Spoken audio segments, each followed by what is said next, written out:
Aline Farès, bienvenue chez Dialogue Est pour la première fois. Merci pour l'invitation. Merci beaucoup. Aline Farès, vous êtes une ex-banquière. Vous avez vécu ici et vous avez travaillé à Luxembourg Ouais. dans le secteur financier. Il y a longtemps déjà maintenant, mais c'était entre 2002 et 2007, puis dans le secteur financier à Bruxelles, de 2007 à 2012. Et c'est quoi, au juste, le secteur financier? C'était une banque? Alors, pour ma part, c'était Dexia Bill. À l'époque, ça s'appelait Dexia Bill. Puis le siège de Dexia, qui était une grande banque européenne, mais qui a été une des premières à faire faillite ou à menacer de faillite en 2008. Oui, exactement. On se souvient de. Enfin, les On s'en plus souvient. âgés, Ouais, se souviennent. les plus âgés s'en souviennent. Et vous travaillez en tant que dans les fonds d'investissement ou dans les produits? Non, en fait, j'ai fait mes 2 premières années chez Dexia Bill aux ressources humaines, au département des ressources humaines, parce que j'avais pas l'intention de travailler dans la finance, en fait. C'est juste que j'étais là pour des raisons personnelles et qu'il n'y avait pas grand-chose d'autre que le secteur financier, en fait. Et donc j'ai commencé aux ressources humaines et puis de fil en aiguille, j'ai eu l'opportunité de travailler pour les dirigeants de la banque. Donc vous êtes entré par la petite porte et vous avez croisé énormément de gens, beaucoup de fonctions au sein de la banque. Oui. Okay. Et donc je suis venue m'installer à Luxembourg. Et j'ai eu de la chance en fait parce que j'ai rencontré celui qui est devenu le père de ma fille ensuite ici et du coup j'ai eu un avantage énorme, c'est que j'ai pu être logée sans avoir à payer grand chose. Donc ça c'était pas mal. Ouais. Après voilà, bon, on pourra parler des problèmes de logement une autre fois, mais à Bruxelles ça a changé d'autant plus. Quand on redevient seul avec un enfant, il faut payer un gros loyer. Oui, c'est pas évident. On connaît un tout petit peu le... Ouais, je sais. J'ai entendu parler. En fait, les doutes, ils viennent progressivement. Ça a été d'abord dès 2005-2006, ici au Luxembourg, où à un moment donné, je me dis, mais en fait, je travaille dans un paradis fiscal. Mais en fait, mon travail accompagne des personnes qui refusent de contribuer à l'effort collectif dans leur pays. Et on est dans une banque qui fait de l'argent avec ça. Et tout un pays qui vit de ça. Qu'est-ce qui se passe en fait? C'est quoi ce truc? Donc je me suis intéressée à pas mal de choses. J'ai été bénévole pour la STM, l'Action Solidarité Tiers-Monde. J'ai lu beaucoup, j'ai été assistée à des conférences. Puis il y avait eu une exposition extraordinaire pendant la capitale européenne de la culture en 2007 à Esch-sur-Alzette. Ça s'appelait All We Need. Et ça m'a retourné le cerveau, cette exposition. Et à partir de là, j'ai voulu quitter la banque. Et en fait, j'ai pas tout de suite quitté la banque parce que j'ai pas trouvé de chemin de sortie, mais j'ai quitté d'abord Luxembourg en me disant, bon, je vais aller à Bruxelles. Donc j'ai obtenu une mutation à l'intérieur de la banque. Je vais aller à Bruxelles, c'est plus diversifié, je vais commencer autre chose et puis on verra bien. Et ça, c'était 2007. Et pif, 1 an plus tard, crise financière. Et donc là, je me retrouve au milieu de toute cette turbulence, mais sans avoir perdre aucun de mes privilèges. Mon salaire continue, mon poste est maintenu. Enfin voilà, il y avait pas de, j'étais pas touchée dans mon quotidien, contrairement à d'autres personnes, notamment toutes les personnes qui ont été expulsées, notamment toutes les personnes qui ont perdu leur boulot. Enfin bon bref. Donc moi, ça allait très bien. Mais ça me taraudait de nouveau énormément cette question de quel est le sens de ce que je fais, à quoi je contribue. Et comme c'était la crise financière, en fait, j'ai pas cherché à sortir tout de suite parce que c'était pas génial pour trouver du boulot en 2009. Non, absolument. Non, c'était pas le bon timing. Et donc j'ai attendu et en fait j'aurais pu attendre longtemps. Ce qui a provoqué mon départ, c'est que je suis tombée enceinte, que j'ai été en congé mat.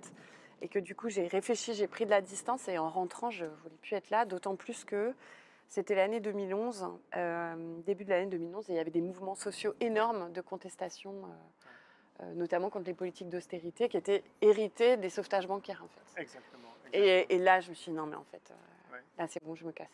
Et donc, ça m'a pris presque 10 ans quand même. Oui, c'était... Je pense que c'est très compréhensible, on était tous dans cette... toujours très très facile de faire le résumé par après, mais c'est très compliqué de reconnaître les signes, de voir, de comprendre ce qui est en train de se passer et comment ça se terminera. Oui. Personnellement et pour les autres aussi. Et puis d'avoir la possibilité de partir aussi, c'est-à-dire que moi, ce qui a rendu mon départ possible, c'est d'abord, j'avais pas de crédit hypothécaire. J'ai des parents qui avaient une situation économique qui leur permettait de m'aider si jamais je me cassais la figure. Et puis, je suis pas partie bravement en abandonnant tout, hein. J'ai souscrit à un plan social. Donc, comme j'avais presque 10 ans d'entreprise, j'avais 10 mois de salaire. Et donc, ça va, c'était confortable. J'avais de quoi voir venir. Donc, je ne peux pas dire que tout le monde pouvait faire ça, en fait. Les personnes qui n'ont pas de soutien familial, qui n'ont pas ou qui en peuvent plus, qui craquent pour des raisons de pression ou quoi, qui partent en congé maladie, enfin, bref, c'est pas toujours possible, mais pour moi, ça a été possible. Et je pense qu'il y a eu quand même l'appel de l'extérieur qui a beaucoup joué pour moi. Le fait qu'il y ait un mouvement social très fort qui donnait envie. Et puis la création d'une association, une ONG aussi à Bruxelles qui s'appelle Finance Watch, et où je me disais, ok, là, je pourrais peut-être faire la suite de mon parcours parce que c'est des gens qui cherchaient des anciens du secteur financier. Et qu'est-ce que vous avez fait chez Finance Watch? Alors Finance Watch, en fait, c'est une ONG qui a été créée peu de temps avant que je quitte Dexia et qui avait et a toujours d'ailleurs pour mission de faire contrepoids aux puissants lobbies financiers à Bruxelles. Donc en gros, c'est une voix critique mais experte pour accompagner les réglementations financières européennes. Alors, c'est une voie qui est petite en nombre, mais qui est quand même un peu prise en compte, mais qui rentre dans une machinerie de fabrication des lois qui... Les dés sont un peu pipés d'avance quand même, hein, c'est vraiment pas évident. Mais j'ai travaillé dans cette ONG pendant un peu plus de 4 ans, après une pause quand même. Mais il faut se prendre des pauses aussi. Lorsque vous restiez en contact éventuellement avec des collègues que vous avez connus ici à votre passage à Luxembourg, vous avez peut-être aussi connu des Luxembourgeois. Est-ce que les gens ont compris ce que vous avez fait? J'ai encore gardé des liens pendant quelques années, mais ça s'est étiolé avec le temps, mes liens avec le Luxembourg. À Bruxelles, je sais que ça n'a pas trop étonné mes collègues. Parce que j'étais un peu l'écolo de service, quoi, en fait. Quand j'étais à Bruxelles, j'ai beaucoup travaillé sur les questions du développement durable et l'engagement sustainability de la Banque Dexia. Et donc, c'était pas étonnant que j'ai envie de partir. Et voilà. Non, j'ai eu plus de réactions assez violentes de la part de mes anciens camarades d'études. Parce que j'ai fait mes études à HEC en France. Et c'est un milieu social très privilégié, HEC. C'est un milieu avec une certaine pensée politique, avec une certaine beaucoup de croyances et de certitudes. Et le fait que je quitte le giron, là, ça a été... je me le suis pris dans la figure quand même, que j'étais une traître, tout ça. D'accord, ok. Mais bon, c'était pas grave, ça m'a pas affecté plus que ça, j'ai juste été très surprise et assez choquée quand même, mais c'était pas grave. Bah, en même temps, il n'y a pas beaucoup de critiques et de contestations dans ce pays quand même. Hein. Donc il y a des ONG, des assos qui font du travail d'information, genre la STM, mais c'est vrai que ça sort pas beaucoup. Mais si on cherche, on trouve. Enfin, moi, je me souviens que dans mes premières années à Luxembourg, j'avais assisté à une conférence, je ne sais plus qui l'organisait, peut-être la STM ou ATTAC ou une organisation comme ça, donnée par Nicholas Jackson ou c'était John Christensen, je ne sais plus, un des deux, du Tax Justice Network International. Et c'était super intéressant. Et c'était un regard extérieur d'experts sur la place financière de Luxembourg. Et ça déplace un peu les choses. Ce qui était intéressant, je trouve, qu'il amenait, c'était, je m'en souviens vraiment assez nettement parce que ça m'avait frappé, c'était que le Luxembourg a une approche différente d'autres paradis fiscaux parce qu'eux parlent de finance curse de la même façon qu'on parle de resource curse. Et le truc, c'est que le Luxembourg, certes, profite des ressources qui ne sont pas maintenues ailleurs, mais en fait profiter sa population. Enfin, il y a des trucs extraordinaires ici en termes d'infrastructures, les transports publics gratuits partout. Enfin, c'est un truc de fada. Donc, c'est vrai, les salaires dans la fonction publique. Bon, vous avez un autre problème qui est le prix du foncier et le prix des logements, qui a l'air d'être un fameux problème. Et il y a quand même de la pauvreté, et il y a quand même des grosses inégalités sociales, et il y a quand même du racisme. Enfin, vous êtes confrontés aux mêmes problèmes que toute société, mais ça se voit moins, probablement, parce qu'il n'y a pas de contre-pouvoir, ou très faible, et parce que malgré tout, on peut dire pratiquement que quand même, il y a des trucs qui sont mis au service de la population. Mais je pense que si on a envie de savoir, on peut savoir. Enfin, et que c'est aussi confortable de ne pas regarder à quoi on contribue, de quoi on profite. Voilà. Mais après, je ne pense pas que même les gens qui vivent au Luxembourg et qui profitent du système luxembourgeois voient bien ce qui se passe en dehors de Luxembourg. Non. Même si... Non, non, je pense pas. Ils ne sortent pas quand même. Enfin, je sais pas, il suffit d'aller à Arlon, il suffit d'aller à Metz, il suffit d'aller à Bruxelles. Avec sa bulle, je pense que c'est ça un peu le problème. Et on voit. On ramène sa bulle partout. On ramène sa bulle partout. Et on ne voit pas... non, certainement. Les gens, ils devraient voir et on devrait tous voir, mais la réalité, c'est probablement qu'on a une vue très sélective des choses qui nous arrangent. C'est vrai. Et voilà, et ceux qui n'ont pas de chance, normalement, ils ont fait une erreur dans leur parcours professionnel ou autre chose. Oui, ça c'est la croyance dominante, ouais. Oui. Voilà. Quand j'ai quitté Finance Watch, donc c'était à la fin de l'année 2016, je suis sortie de là avec de nouvelles désillusions par rapport au travail des institutions européennes en termes de réglementation. Et j'ai eu le besoin, l'envie de partager mes expériences tant à la banque qu'au sein des institutions européennes. Et à ce moment-là, j'ai croisé différents types de personnes. Il y en a d'abord des militants, militantes qui militaient contre les accords de libre-échange, pour l'annulation des dettes illégitimes. Enfin voilà, tous ces groupes militants-là que j'ai rencontrés à Bruxelles, il y avait des personnes qui faisaient des conférences gesticulées. Et les conférences gesticulées, en fait, c'est des outils d'éducation populaire où on mélange ce qu'on appelle un savoir froid, c'est-à-dire un savoir technique, le genre de savoir qu'on trouve dans les bouquins, avec un savoir chaud qui est issu de l'expérience personnelle. Et l'idée, c'est de mêler ces deux savoirs et de les mettre sur scène à destination d'un public qui a envie de comprendre un certain nombre de choses, mais d'une manière qui est en gros moins ennuyeuse qu'une conférence et qui n'est pas du théâtre non plus.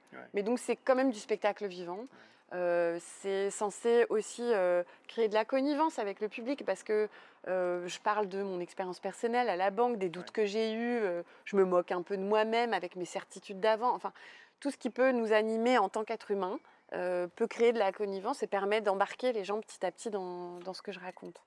Et j'explique des choses techniques à propos du système financier pour nous aider à comprendre que si on veut, c'est pas si compliqué que ça.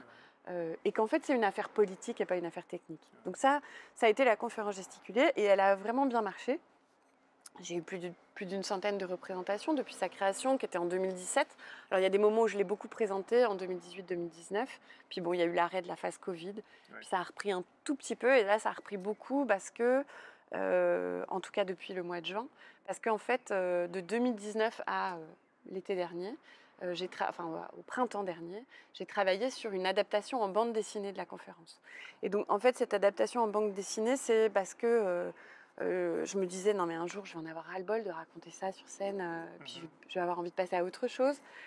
Et puis aussi parce qu'il y avait besoin d'une trace écrite, parce que je donne beaucoup d'informations en 1h30. Et déjà, je ne peux pas dire tout ce que j'ai envie de dire. Il y a le contenu des discussions après. C'est quand même des trucs un peu techniques. Et voilà. Et en fait, avec un ami dessinateur, Jérémy Van Hout, il m'a dit, bah oui, moi, par exemple, j'ai vu ta conférence gesticulée. Après, je trouvais ça super. Je me sentais plus intelligent. Mais quand j'ai voulu expliquer aux autres gens, je n'arrivais plus. Et donc, on a décidé ensemble de faire cette bande dessinée. Collaboration, donc. Ouais, ça a été une collaboration absolument géniale. Et on a eu la chance d'être édité par une grosse maison d'édition qui nous a garanti une bonne distribution. Et donc cette bande dessinée qui s'appelle La machine à détruire est sortie en juin 2024 aux éditions du Seuil et elle fait sa petite vie, quoi. Et puis par ailleurs, ma sortie de Finance Watch m'a aussi mis sur le chemin de plusieurs artistes qui travaillaient sur différentes choses. Il y en avait qui travaillaient sur l'offshore, d'autres sur l'extrême richesse, d'autres sur les lobbies, etc. Et puis ça s'est aggloméré de proche en proche comme ça et on a questionné un certain nombre de choses ensemble autour de notre pouvoir d'action face à la finance et face au pouvoir de ceux qui ont beaucoup de capital en fait. Et on a créé un collectif artistique qui s'appelle Désorceler la finance. On a créé des rituels de désenvoûtement de la finance, on a créé des jeux de cartomancie pour parler de ce que la finance fait de nos vies, pour faire les liens en fait entre ces grandes institutions financières et la dégradation objective des conditions de vie d'une majorité de gens, que ce soit en matière d'accès au logement, d'accès à l'alimentation saine et de qualité, de dégradation des sols,